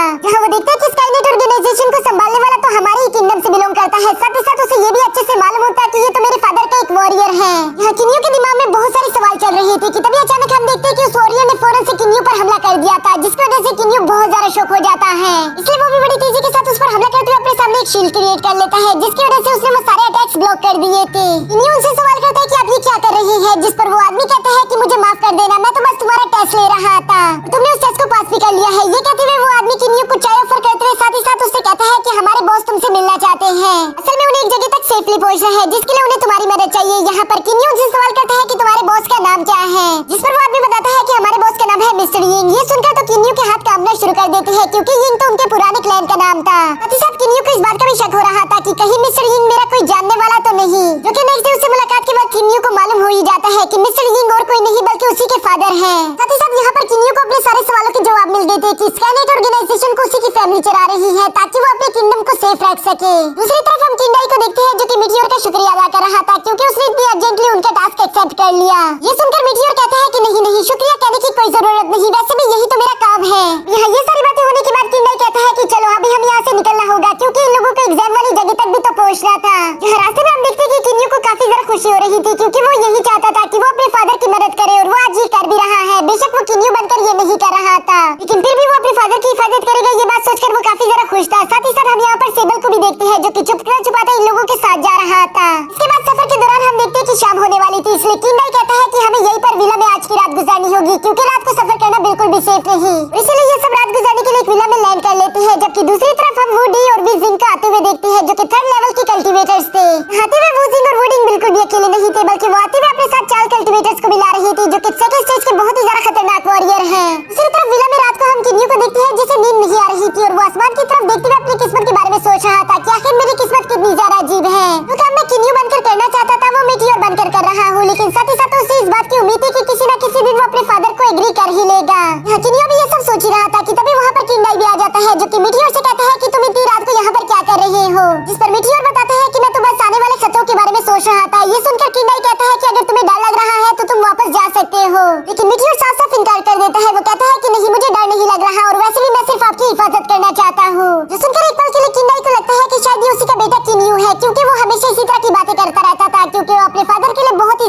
इम्प्रेसिव है। लेकिन जब वो ये बात युनजी को बताता है तो युनजी उन्हें क्लियर करते हुए कहते हैं कि नहीं, मैंने हाथ में उसे स्कैन किया था, वो बिल्कुल भी किन्यू नहीं हो सकता क्योंकि उसके अंदर एक स्पेशल टाइप ऑफ एनर्जी है। अब ये सुनकर किंडई भी उसकी बात मान गया था, जिसके बाद नेक्स्ट डे हम देखते हैं कि ये लोग अपने आगे के सफर पर निकल चुके थे। यहाँ इनके सफर के दौरान पानी से निकलने वाला एक मॉन्स्टर इन लोगों पर हमला भी कर देता है, जिसका मुकाबला मीटियोर करने की कोशिश कर रहा था। लेकिन किंडई उसे कहता है कि तुम्हें अपनी एनर्जी इस तरह से जाया नहीं करनी चाहिए क्योंकि तुम्हें आगे बहुत ज्यादा मेहनत करनी है, और इसलिए वो अपने बाकियों के साथियों से उस मॉन्स्टर को मरवा देता है। जिसके बाद ये लोग अपने आगे के सफर में एक मैजिकल लावा गेट को पार करके अपनी एग्जाम वाली जगह पर पहुंच ही जाते हैं, जो कि दिखने में काफी ज्यादा खूबसूरत लग रही थी। लेकिन ये वो जगह है जहाँ पर बहुत सारे लोग अपनी जान से हाथ धो बैठे हैं। यहाँ पर किंडई युनजी से कहता है कि तुम्हें वो जगह तलाश करनी ही होगी जहाँ मैं अपने 4x9 ट्राइबोल्यूशन एग्जाम को अच्छी तरीके से पास कर सकूं।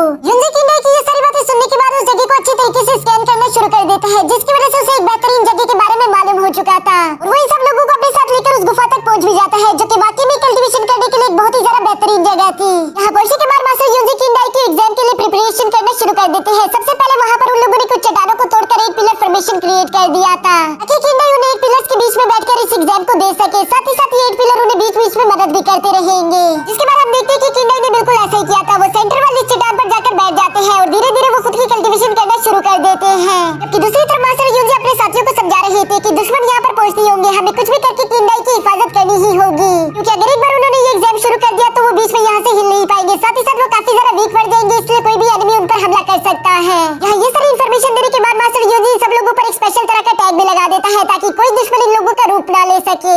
हम देखते हैं कि यहाँ ये सब करने की वजह से इन लोगों की सारी तैयारियां मुकम्मल हो चुकी थी और इसलिए मास्टर युनजी सब लोगों को अपनी अपनी जगह संभालने के लिए कहता है, जो सुनते ही ये सब लोग फौरन से अपनी अपनी जगह को संभालना शुरू कर देते हैं। यहाँ पर मीटियोर सोच रहा था कि मैं कुछ भी करके अपने फादर की हिफाजत करूंगा ताकि मैं अपने फादर को साबित कर सकूं कि जितना वो कमजोर मुझे समझते हैं मैं उतना कमजोर बिल्कुल भी नहीं हूँ। यहाँ किन्यू भी ये सब सोच ही रहा था कि तभी अचानक वहाँ का मौसम खराब होना शुरू हो जाता है क्योंकि टेस्ट का वक्त आ चुका था। और इस टेस्ट की शुरू होती है हम देखते हैं कि हेवन की तरफ से एक बिजली बड़ी तेजी से सीधा आकर किंडई पर जाकर गिरती है। लेकिन किंडई उसे उस 8 पिलर फॉर्मेशन की वजह से बहुत ही आसानी के साथ बर्दाश्त कर लेते हैं, यानी कि उन्हें कुछ भी नहीं महसूस होता। दूसरी तरफ उस गुफा के बाहर हम वुडी और वुजिंग को भी देखते हैं, जो कि अपने मर्डरर के साथ वहाँ पर पहुंच गए थे क्योंकि उन लोगों ने ये फर्स्ट लाइटिंग वहाँ पर गिरते हुए देख ली थी। साथ ही साथ वो लोग आपस में बातें करते हुए कहते हैं कि किंडई ने अपने फर्स्ट लाइटिंग को तो बर्दाश्त कर लिया, लेकिन वो आने वाले बाकी के 3-4 लाइटनिंग्स को बर्दाश्त नहीं कर पाएगा। जबकि यहाँ साथ ही साथ वुडी अपने मर्डरर्स को बताता है कि जैसे ही सेकंड लाइटिंग गिरेगी हम फौरन से हमला कर देंगे क्योंकि वही सबसे बेहतरीन मोमेंट होगा। वो लोग इस मौके के लिए खुद को पूरी तरीके से तैयार कर लेते हैं। तभी अचानक वहाँ पर सेकंड लाइटनिंग का टाइम भी हो चुका था और जैसे ही सेकंड लाइटनिंग किंडई पर गिरती है उन लोगों ने फौरन से हमला बोलना शुरू कर दिया था। यहाँ मीटियोर तो ये देखकर काफी ज्यादा परेशान हो जाता है, जबकि दूसरी तरफ किंडई तो उसी लाइटनिंग से सफर कर रहे थे। साथ ही साथ यहाँ पर हम देखते हैं कि वो सब लोग बड़ी तेजी के साथ उस 8 पिलर फॉर्मेशन की तरफ जा रहे थे क्योंकि उन लोगों का यही प्लान था कि हम उस 8 पिलर फॉर्मेशन को तोड़ देंगे ताकि किंडई अपने टेस्ट को पास ना कर सके और ये लाइटनिंग उसे जान से मार डालेगी। लेकिन दूसरी तरफ युनजी ऐसा होने नहीं देने वाला था, इसलिए वो यहाँ पर 2 काम करता है। सबसे पहले तो उसने उस 8 पिलर फॉर्मेशन के आसपास शील्ड क्रिएट कर दी थी ताकि कोई भी उसे तोड़ ना सके। साथ ही साथ उसने उन 4 असैसिन्स को भी अपने कन्वर्जन में कैद कर दिया था, जिसकी वजह से वो असैसिन अपनी जगह पर ही खड़े हो जाते हैं। उन्हें अपने आसपास की कुछ भी चीज दिखाई नहीं दे रही थी, बल्कि वो तो अपने किसी और वर्ल्ड में ही खोई हुई थी, यानी कि अब इन लोगों को उन 4 असैसिन से तो कोई खतरा नहीं। अब इन सब की वजह से तो वुडी को काफी ज्यादा गुस्सा आ गया था, इसलिए वो सीधा आगे बढ़ते हुए मास्टर युनजी पर हमला करना शुरू कर देते हैं। जबकि मास्टर युनजी भी अपनी रेड स्वॉर्ड का इस्तेमाल करते हुए वुडी से टकरा रहे थे, जबकि दूसरी तरफ मीटियोर को हम देखते हैं जो कि अपने साथियों के साथ मिलकर वुजिंग का मुकाबला कर रहा था। यहाँ जबरदस्त फाइट के दौरान हम देखते हैं कि मीटियोर ने मौका पाकर उन 4 मर्डरर्स में से 3 को जान से मार डाला था, जो देखकर वुजिंग को काफी ज्यादा गुस्सा आ जाता है। इसलिए वो मीटियोर पर एक बहुत ही ज्यादा खतरनाक अटैक करने वाला था, जबकि दूसरी तरफ मीटियोर को कुछ भी समझ नहीं आता कि आखिर वो इस लम्हे क्या करे क्योंकि वो अपने रेड स्टोन से बने हुए वेपन्स का भी इस्तेमाल नहीं कर पा रहा था। नहीं तो यहाँ पर मौजूद सब लोगों को मालूम हो जाएगा कि मीटियोर और कोई नहीं बल्कि किन्यू है। अभी यहाँ पर इसी बात को लेकर काफी ज्यादा टेंशन में आ गया था कि तभी अचानक हम देखते हैं कि किंडई के 5 असैसिन बड़ी तेजी के साथ आकर किन्यू की जान बचा लेते हैं। यहाँ वुडी और वुजिंग दोनों को ही मालूम हो चुका था कि ये सब लोग काफी ज्यादा पावरफुल है और अब इन लोगों के पास ये रेड स्वॉर्ड्स भी है जो कि वाकई में काफी ज्यादा खतरनाक है। इस वजह से सिर्फ हम दोनों मिलकर इन लोगों को नहीं हरा सकते, हमें और मदद की जरूरत पड़ेगी। अभी अचानक वहाँ पर 3rd लाइटनिंग का टाइम हो चुका था। साथ ही साथ यहाँ पर हम देखते हैं कि बाकी के 2 मर्डर्स भी अपनी इल्यूजन से बाहर निकल आते हैं और बाहर आने के बाद उन लोगों को मीटियोर पर काफी ज्यादा गुस्सा आ रहा था क्योंकि मीटियोर ने उनके बाकी के 3 भाइयों को जो मार दिया था, इसलिए वो बड़ी तेजी के साथ आगे बढ़ते हुए मीटियोर पर हमला करना शुरू कर देते हैं। मीटियोर यहाँ पर इन लोगों के साथ बिजी हो चुका था, लेकिन अभी भी वो अपने रेड स्टोन से बने हुए वेपन्स का इस्तेमाल नहीं कर सकता था, नहीं तो उसकी सच्चाई बाहर आ जाती। इसलिए वो अपनी शैडो डांसिंग टेक्निक का इस्तेमाल करके सिर्फ उन लोगों को डॉज कर रहा था। साथ ही साथ वो अपने डायग्राम का इस्तेमाल करते हुए उनमें से एक मर्डरर को जान से मार डालता है। यहाँ ये सब तो चल ही रहा था कि तभी हेवन की तरफ से किंडई पर 3rd लाइटनिंग गिरना शुरू हो जाती है, जो कि इस बार बहुत ही ज्यादा पावरफुल थी।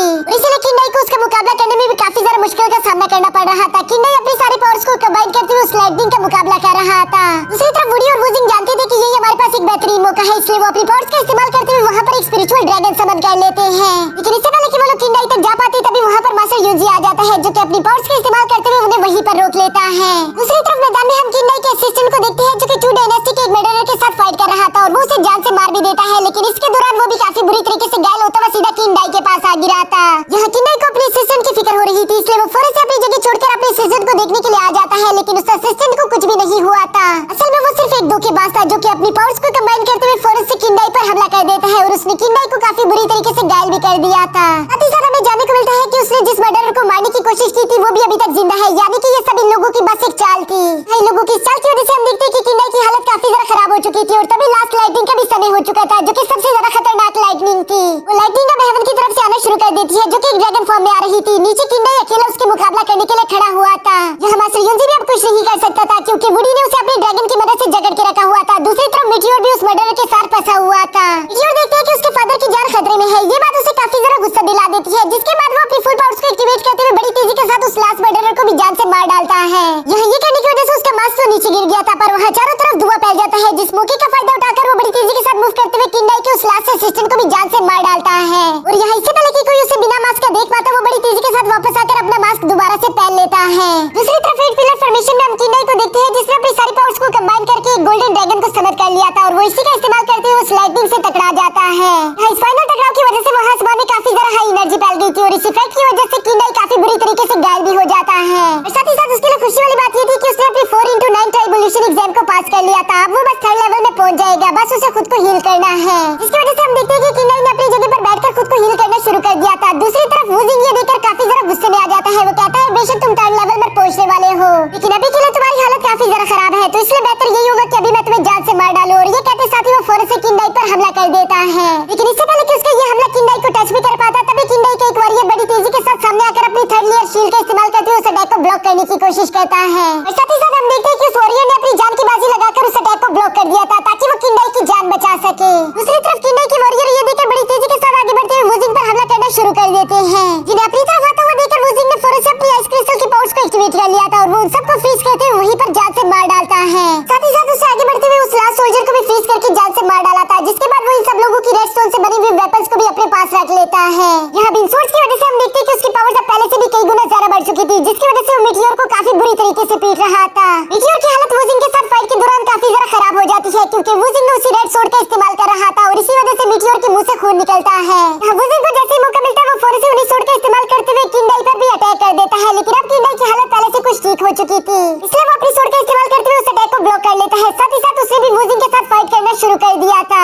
इस फाइट के दौरान वुजिंग की पावर अभी भी ज्यादा थी, क्योंकि किंडाई की हालत अभी भी पूरी तरीके से ठीक नहीं हुई थी, इसलिए उसकी आंखें धीरे धीरे करके बंद हो रही थी। जब किसी चीज का फायदा उठाते हुए वुजिंग उस पर बहुत सारी सोर्ड से एक साथ हमला कर देता है। ये देखकर किंडाई ने फौरन अपने सामने एक शील्ड क्रिएट कर ली थी, इसकी वजह से किंडाई तो अब सही से खड़ा भी नहीं हो पा रहा था और इसी मौके का फायदा उठाते हुए वुजिंग उस पर अपना फाइनल अटैक कर देता है। यहाँ इस अटैक को अपने फादर की तरफ बढ़ता हुआ देखकर किन्यू को काफी ज्यादा गुस्सा आ गया था, इसलिए वो उन तीनों डायग्राम्स की पावर्स को एक साथ कंबाइन करते हुए इस्तेमाल करना शुरू कर देता है, जिसकी वजह से हम देखते हैं कि उसकी रफ्तार और स्ट्रेंथ काफी ज्यादा बढ़ चुकी थी और वो बड़ी तेजी के साथ मूव करते हुए उस अटैक के सामने आ जाता है। साथ ही साथ हम देखते हैं कि उसने वो सारा के सारा अटैक खुद की बॉडी पर ले लिया था। किन्यू की हालत यहाँ पर बहुत ही ज्यादा खराब हो चुकी थी, लेकिन इसके बावजूद वो हार नहीं मानता। वो अपने रेड स्टोन से बने हुए वेपन्स को आखिरकार समन कर ही लेता है। इसके बाद हम देखते हैं कि किन्यू और वुजिंग दोनों ने एक दूसरे पर हमला करने के लिए एक दूसरे की तरफ बढ़ना शुरू कर दिया था और यहाँ पर हम देखते हैं कि वुजिंग अपनी तलवार किन्यू के पेट में घुसा देता है, कि दूसरी तरफ किन्यू ने भी अपने रेड स्टोन से बने हुए वेपन को वुजिंग के आर पार कर दिया था, जिसकी वजह से वुजिंग की वहीं पर मौत हो जाती है। हालांकि मिटियोर की हालत भी बहुत ज्यादा खराब थी और इसीलिए वो किन्यू के फॉर्म में आ जाता है। यहाँ पर किंडाई अपने बेटे को ये जख्मी हालत में देखकर काफी ज्यादा परेशान हो चुका था।